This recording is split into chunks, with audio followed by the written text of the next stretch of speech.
Coming up, it's Marketplace on the show tonight. Thanks to the rapid expansion of AI companies, the ultra wealthy are pushing the San Francisco real estate market higher and higher.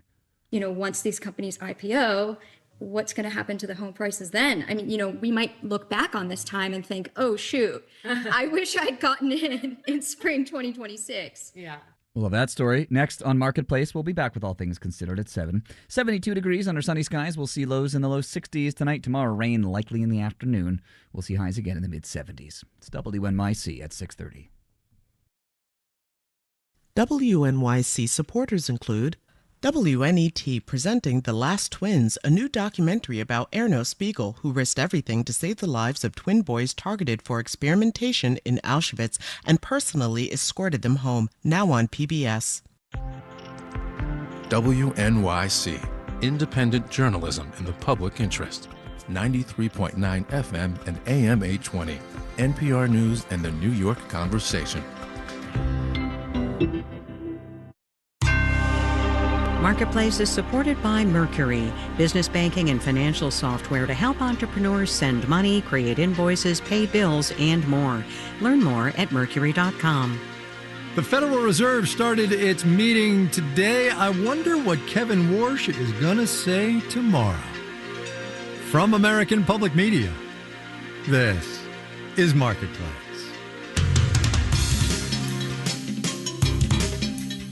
Marketplace is supported by Bank of America, sponsor of the FIFA World Cup 2026, dedicated to offering solutions to help businesses meet their goals locally and globally. More at bankofamerica.com/gamechangers. And by 3 Day Blinds, with more than 45 years designing, manufacturing, and installing custom window treatments in a range of styles, like motorized treatments for home automation. Online bookings and consultations at 3dayblinds.com. And by Solidigm, offering solid-state storage solutions optimized for AI with higher capacities, greater speed, and energy efficiency. Solidigm, AI data infrastructure built on a solid foundation. Learn more at storageforai.com. In Los Angeles, I'm Kai Ryssdal. It is Tuesday today. This one is the 16th of June. Good as it always is to have you along, everybody. Kevin Warsh coming up in a minute, but we begin today with a somewhat but not really hypothetical question. Is there such a thing as having too much money?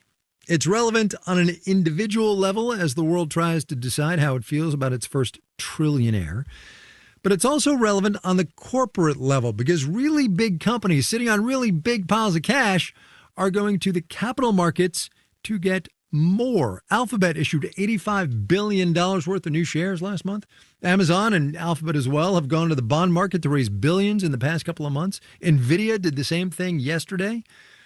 The raising cash part isn't unusual. It's they've already got so much of it. That's the news. Marketplace's Henry Epp gets us going. This is really all about data centers. Big tech, as you know, is all in on artificial intelligence, which takes a massive amount of computing power to run. So they're building out that infrastructure, which is costing them collectively hundreds of billions of dollars just this year. Julie Osk is a tech analyst and founder of Osk Advisory. This is an unprecedented level of capital expenditure for most of these companies. And the cash they have on hand is not enough. So that's why they're going to the bond and equity markets, says Brent Thill, managing director of tech research at Jefferies. You can't fund this by just straight equity or straight debt. You need a collection of financing vehicles to fund this AI boom. For big tech, this is a good time to get that financing because investors have money to put to work and they still want a piece of the AI boom.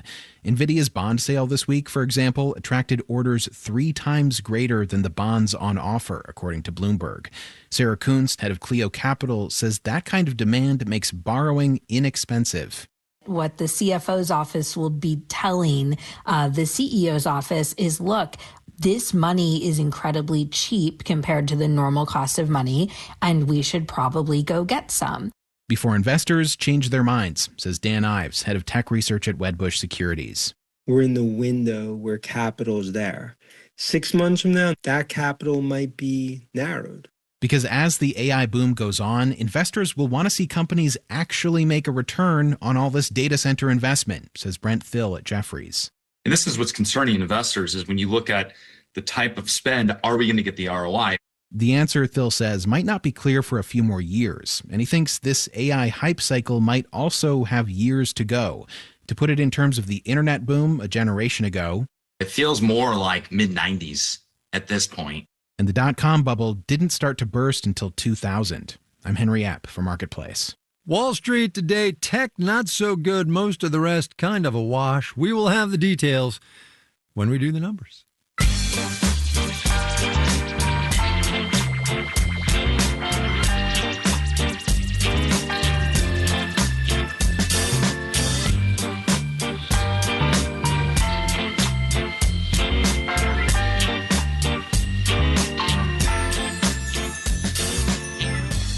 This is Fed Week for those who observe, and since 2011, this has been its identifying audio. Good afternoon.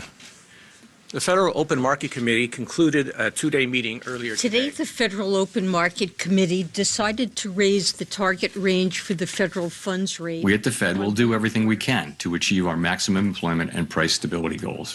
Thank you. I look forward to your questions. Press conferences from the chair, Bernanke, Yellen, and Powell in that order. Kevin Warsh, the new guy, hasn't committed to doing one after every meeting, but seeing as tomorrow is going to be his first, we thought a little history might be in order. I would start the story way back in 1994 when the FOMC decided to publish statements after their scheduled meetings.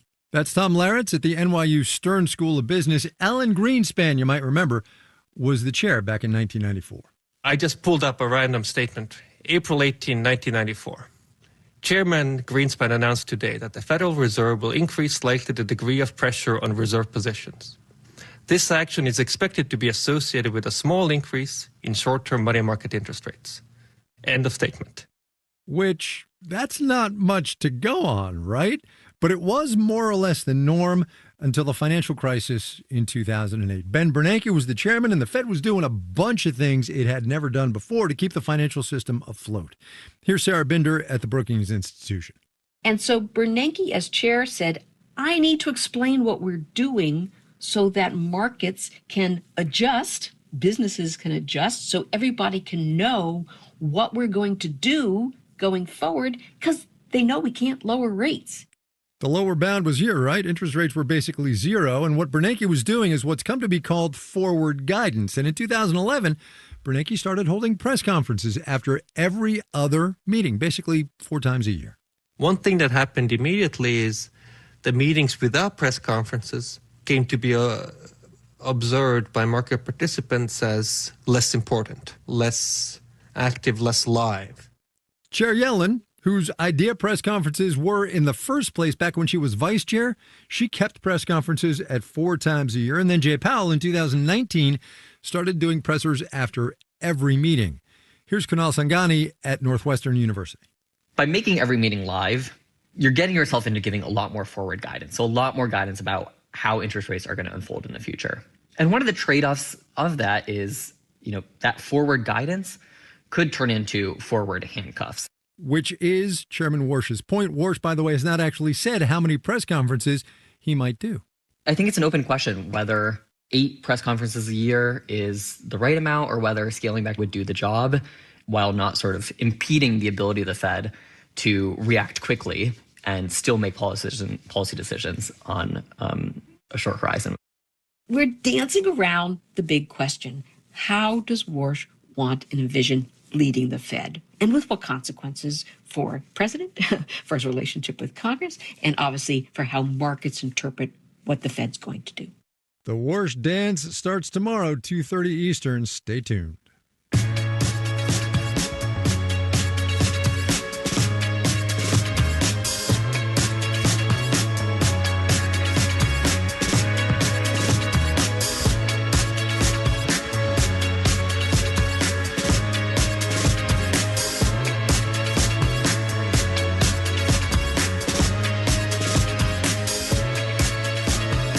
You might have seen this a couple of days ago that last month, for the first time, solar supplied more electricity in this country than coal did. That is despite the Trump administration's hostility to renewable energy and its support of coal. Turns out market forces can be a formidable foe, right? Late last year, the administration ended a federal tax credit for residential rooftop solar panels, but commercial and utility scale projects still do qualify for the next couple of weeks anyway. Marketplace's Caitlin Tan has more on that one. I called up Solar Montana, a solar installation company, and I got Belinda Romero on the phone. We're doing very well. We have quite a few commercial jobs that we're working on. They're putting solar panels on libraries, colleges, fire stations, and there's federal money still on the table. We have a electronic sign out in front of our building, and that's what it's advertising, letting commercial owners know. Know about the 30% tax break on installation costs. It can be tens of thousands of dollars in savings, but that's mostly going away July 4th under the Trump administration changes. What we're going to see over the next 3 weeks is lots and lots of solar projects beginning construction. Pavel Molchanov is with Raymond James. The good news is starting construction is not difficult. It can even be as simple as purchasing some of the equipment up front and keeping it in a warehouse. After that, there's still a 4-year window to get the panels installed and pumping electricity. This has created a runway of work to be completed. Rachel Mountain is with Namaste Solar, an installation company in Colorado. She says ordering supplies like the solar panels, inverters, batteries, it hasn't been too difficult. A lot of manufacturers have started domestically producing equipment. Partly because of the demand from projects trying to get the tax credit. But what will solar demand look like post-2030 after the tax credits expire? Shannon Anderson with Solar United Neighbors isn't worried. The industry is excited to see this new era and to see where we can go again in terms of reducing costs in other ways. Her group is encouraging people to pool their resources, buy solar in bulk, and some states are even offering their own tax credits. I'm Caitlin Tan for Marketplace.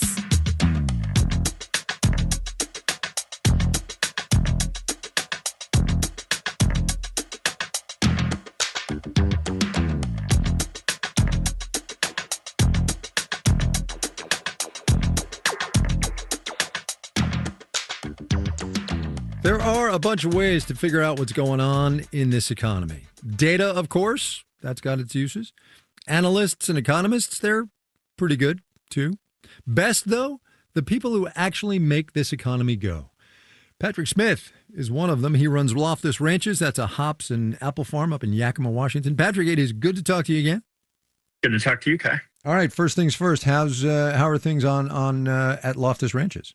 Yeah, one of these days I hope that we have one of these calls and I can say costs are down, prices are up, and everything's going great. Today's not that day. There's been plenty in the press lately about cost pressures on the farms, whether it's fertilizer prices, diesel prices, obviously a lot of cost pressures that we're facing. And here in Washington State, not only are we facing a drought yet again this year, but USDA earlier this year came out with a report ranking all the states by one measure of farm profitability. And here in Washington State, we had the distinction of coming in dead last in that report, 50th out of 50 states. So it's been a rough go for the farm economy here in Washington lately. Yeah, so this basically echoes a conversation I had with a corn and soybean farmer that we know in Iowa. Not to play one against the other, but once again, this is farmers being price takers. First of all, you guys don't get to decide, and also just the macro sense that farming is really hard now. Yeah, certainly. The inability for us to pass on cost increases is a major part of why we're seeing such economic difficulties on the farms. A lot of farms are struggling to stay in business. I mean, here in Washington State, we just saw one of the largest tree fruit growers in the state filed bankruptcy within the last couple of weeks. Wow. But it's just kind of indicative of the state of things in this industry right now. Yeah. Well, let me ask you, as a tree fruit grower, right? You grow apples, also hops, we should say, as we've said many a time. What are the crops looking like? I mean, too many crops is bad because then prices go down, but you got to have crops to take the market. How are things? Yeah, we're starting to finally see some acreage coming out of production. So here in Washington, really. So wait, yeah, so this is finally. Well, that's really interesting. You say finally because you're an apple guy, and apples obviously you got to grow the trees and this and that, and it's not like you can just turn off the switch. Right. And so that's been one of the biggest problems in agriculture here in Washington State, really throughout the West, where we're a lot more heavily indexed to these permanent crops. And these cycles just repeat themselves over and over again. And so we entered this period of structural oversupply where the industry was just producing far more than was really demanded and forces farmers to eat the cost increases that we've seen over that period of time. Can I ask what's going to sound like a really silly question to a guy whose life this is, but how do you take parts of your acreage, your apple acreage out of production? Do you cut down the trees? Do you not fertilize? What do you do? Yeah, chainsaws are really? the most effective. Wow. Most effective tool, yeah. That seems so drastic. It is. But, the fact is that on our one farm, we have orchard blocks each year that we evaluate, and when we look at it, we can't cover the cash cost of growing it. And so without the visibility to pricing improving, how long can we lose money just on labor, fertilizer, crop protection products? In some cases invested $40,000, $50,000, $60,000 an acre getting these trees into production. But at the end of the day, losing $4,000 or $5,000 an acre year over year is not that interesting. I'm perhaps over romanticizing this, but doesn't it just take a little piece of your soul to cut down all these trees? Oh yeah, absolutely. Especially when there's no great alternatives to go into. I mean, without American consumers deciding to, significantly increase their consumption of fresh apples, the only real way for the industry to get to a place of relative health and sustainability is to reduce production. Patrick Smith, Loftus Ranches, Bellbreaker Brewing, and various other side hustles. Patrick, thanks a lot. Always good to talk to you. Of course. Thank you, Kai. Appreciate it.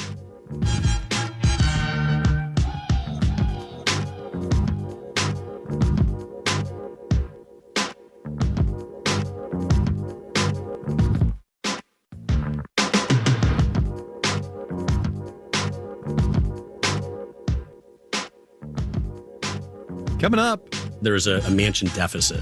Oh, okay. First, though, let's do the numbers.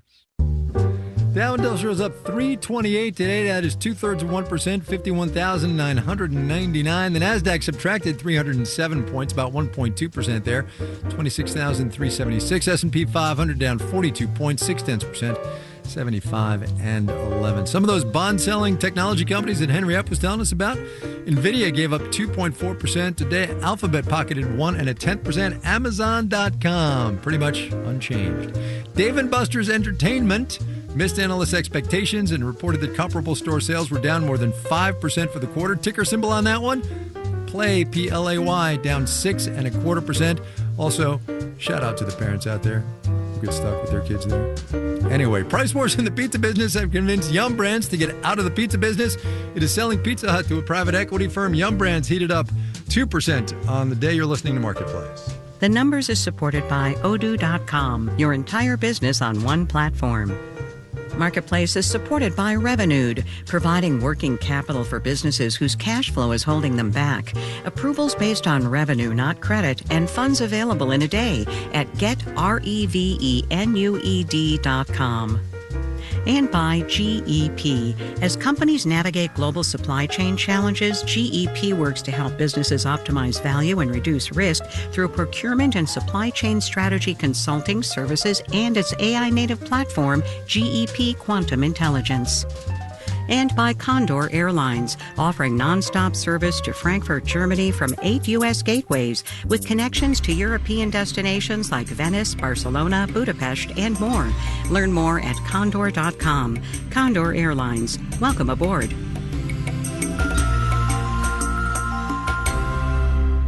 Storm season is here. Are we as prepared as we should be? This is Michael Loenger from On the Media. Join me for a conversation about the Federal Emergency Management Agency, what we all know as FEMA. I'll be joined by a former FEMA official, and we'll talk about the history of the agency and how it's being reshaped now under the Trump administration.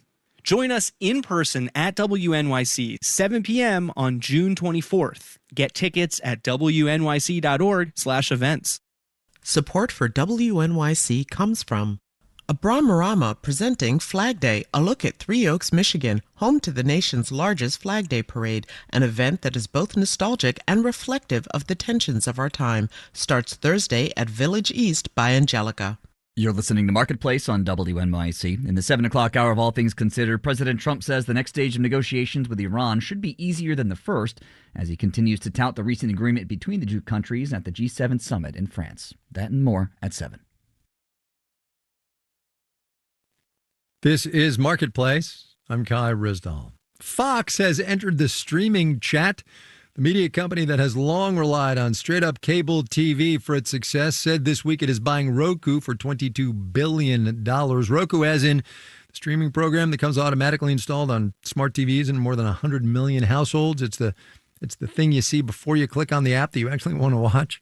Marketplace's Kelly Wells has more. This is a smart play for Fox, according to John Giegengack, who's founder and head analyst at Hub Entertainment Research. Because out of all the problems that TV watchers face these days, their biggest frustration is how complicated it is to use television. Which is where a streaming aggregator like Roku comes in. Giegengack says his company has studied how TV watching has changed. The number one thing that they turn on first has switched from some kind of a cable box to an app inside of a smart TV. And for 100 million households, that's Roku. Now Fox can sell ads to those people directly on the Roku platform, which means more money, says Peter Cohen, who teaches management practice at Babson College. People would then be targets on which to spend advertising, so they could bring in advertising revenue. But more advertising is only part of the revenue stream. It's about owning the home screen that lives between us and content. Chief advisor Dave Nicholson with the analytics group Futurum says that gives Fox an opportunity to collect data about what users are watching when, and it lets Fox advertise its own services. I can be watching a YouTube video on Apple TV, and I will get a little box that will come up and that will say, hey, Formula One race is starting in 15 minutes. A big benefit for a company that relies so much on its news and sports offerings. On top of that, being the bridge between users and content pays well too, says Brandon Katz with the entertainment analytics company Greenlight Analytics. Suddenly, I want to watch Netflix and I have a Roku device. Well, Fox is taking a bite out of that subscription and advertising revenue and all the other streamers and apps that you subscribe through your Roku app as well. Katz says Fox ceded the content creation race to the likes of Disney and Netflix years ago, but claiming this gatekeeper role, Katz calls that move a home run for Fox. I'm Kaylee Wells for Marketplace.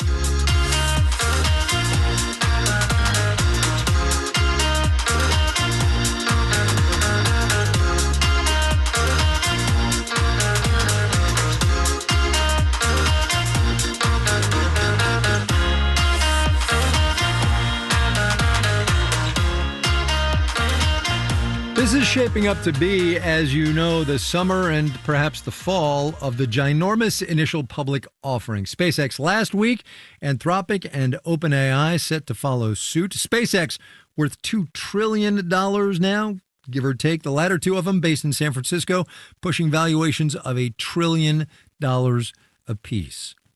Even before all that IPO cash, though, San Francisco has had the highest and the fastest rising home prices in the country. That's according to Redfin. So, Marketplace's Megan McCarty-Carino takes us to the front lines of the AI boom. A turnkey restored Edwardian home hit the market last month for just under $3 million, right outside the neighborhood known as Cerebral Valley for its concentration of AI workers. We've got this beautiful viola marble fluted backsplash. Realtors Crystal Pollock and Kelly Bennett show me some of the home's unique selling points. There's a motorized stairway to the attic that folds into the ceiling. Two-car parking, which is also a rarity. But perhaps the most distinctive thing about this listing is one of the forms of payment accepted. Shares in OpenAI or Anthropic. We have had at our open houses a lot of folks come in and be like, oh my gosh, I wish this was 6 months from now. And so when they were talking about it, the seller said, well, yeah, I would just take their stock for it. AI equity has literally become the currency of the market. Some shareholders have been able to cash out stock before the IPOs by selling to new investors. It's driving a frenzy of bidding wars. There's a mansion deficit. That was the term I coined. Yeah, he said mansion deficit. Luxury real estate advisor Alexander Lurie, who also happens to be the mayor's brother, shows me around one of these rarities on a hilltop stretch known as Billionaires Row. So we're looking at the whole span of the bay, the mouth of the bay, the Golden Gate Bridge, to Alcatraz. It's a $20 million view. Lurie says he knows of about 50 buyers shopping at that price. Typically, fewer than 10 such properties go up for sale in the city in an entire year. So people are offering many millions of dollars above asking price or making generous deals before a house ever gets listed publicly. We are in unprecedented times because of the access to liquidity, the access to wealth. San Francisco is the perpetual gold rush town. The mansions of Billionaires Row were built with the fortunes of mining and railroads before they were claimed by the barons of silicon and software. Ted Egan, the city's chief economist, has seen his share of booms in his 2 decades in San Francisco. But nothing on this scale. The amounts invested in AI companies are orders of magnitude bigger than in previous tech waves, but the wealth is accruing to a small group as the rest of the industry contracts. Egan says the city lost about 40,000 jobs in the last 3 years, mostly in tech. It's really a tug of war between something that's in decline and something that's growing rapidly. That dueling reality is taking a psychological toll on the city, says Didi Das, a former engineer who's now a partner at a VC firm that's a major investor in Anthropic. To see it up close and personal it's very stark. I mean, overnight, I have friends who are worth billions of dollars. And others shaken by a newfound sense of precarity, even with enviable big tech salaries. People who are like, I felt like I did everything right in my life. I went to, Stanford and MIT. I was top of my class. I took the right job. I did everything right. But I don't know if my job even has value anymore. He says the term permanent underclass gets thrown around a lot in tech circles, unironically. It's the idea that if you miss this wave of wealth, there may never be another. A fear of missing out is also palpable in the real estate market, says realtor Kelly Bennett, who's working on that Edwardian listing. Once these companies IPO, what's going to happen to the home prices then? I mean, we might look back on this time and think, oh, shoot, I wish I'd gotten in spring 2026. Yeah. Back when you could still get a home for $3 million. In San Francisco, I'm Megan McCarty-Carino for Marketplace.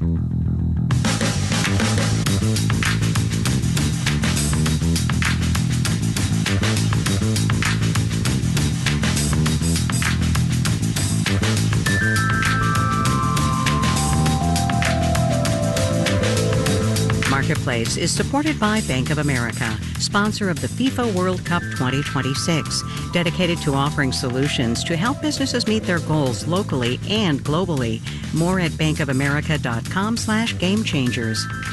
And by Odoo.com, offering integrated programs for sales, customer relationship management, inventory, and other business operations, designed to work together as a customizable software suite. Odoo, all your business on one platform.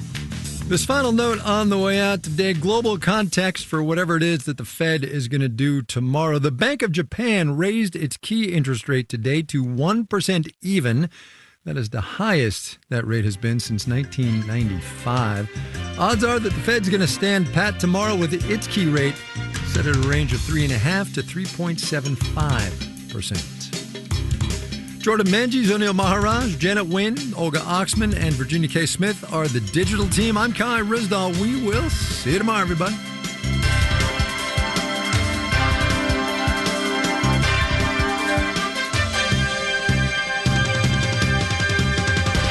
This is APM. WNYC is supported by Art Yard in Frenchtown, New Jersey.